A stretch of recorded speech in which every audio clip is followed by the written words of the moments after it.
Europe 1 Soir, Nicolas Poincaré.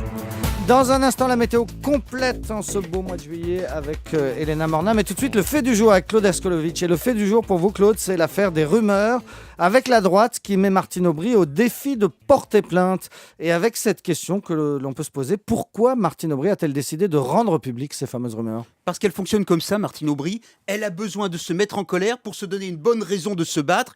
Et là, elle a en face d'elle un pouvoir sarkozyste dont elle pense qu'il véhicule des choses absolument horribles sur elle et sa famille. Donc, elle a une bonne raison d'aller le chercher. Ça, c'est le caractère de Martine Aubry, c'est l'explication psychologique. Après, il y a des choses plus réelles, tout simplement parce que ces rumeurs existent. Et elles existent vraiment et depuis longtemps.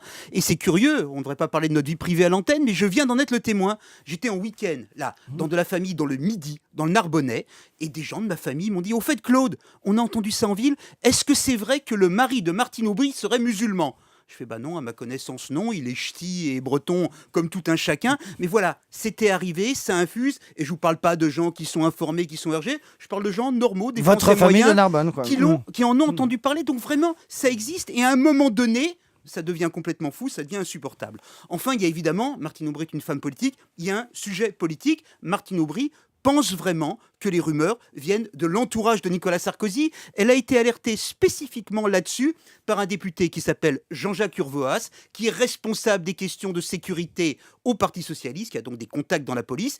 Il était proche de Dominique Strauss-Kahn. Il est allé voir Martine Aubry quelques jours après le début de l'affaire de New York pour lui dire textuellement « Écoute Martine, l'énergie que mettaient ces gens-là à habiller Dominique Strauss-Kahn de rumeurs, ils sont en train de la consacrer aux rumeurs qui te concernent toi. » Et c'est comme ça que ça a commencé. Information Europe 1, Martine Aubry, très directement, soupçonne 2 personnes de véhiculer des rumeurs. Michel Gaudin, préfet de police de Paris, et Joël Bouchitet, qui est conseiller chargé de la sécurité intérieure à l'Élysée, ancien responsable des renseignements généraux, et qui a été préfet en poste dans le Nord-Pas-de-Calais, chargé de la défense. On a dit que c'était Christian Frémont, non. Joël Bouchitet, et Martine Aubry a dit à des dirigeants socialistes qu'elle aurait appelé ce monsieur Bouchitet et que la conversation avait été violente et qu'elle était enregistrée. Une fois que je vous ai dit ça, je n'en ai pas la preuve. J'ai des témoignages directs du fait que Martine Aubry le dit. Je n'ai pas entendu l'enregistrement.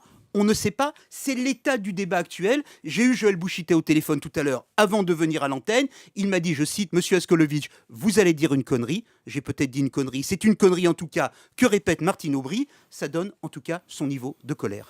Claude Askolovitch, un dernier mot, je répète un peu ma question. Est-ce que ce n'était pas tout de même une erreur de sa part de parler de ces rumeurs puisqu'elle prend le risque de leur donner du poids ? La preuve, on est en train d'en parler. Maintenant, il y a aussi une idée que seul le scandale peut arrêter les rumeurs.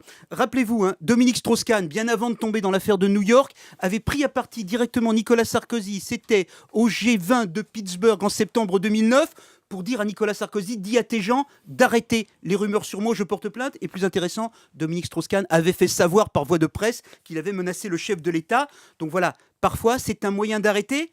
Rappelez-vous, en 2005, c'est un classique politique, exposer une rumeur pour la faire cesser. En 2005, Nicolas Sarkozy lui-même était revenu au gouvernement comme ministre de l'Intérieur et à l'époque, il avait expliqué qu'il revenait pour reprendre le contrôle des services et pour se protéger de lui-même de toutes les manipulations. À l'époque, Sarkozy posait au ministre victime des manipulations chiraciennes le fameux cabinet noir Chirac-Villepin. Aujourd'hui, les socialistes disent que le cabinet noir, c'est lui. Claude Askolovitch, le fait du jour. La météo maintenant.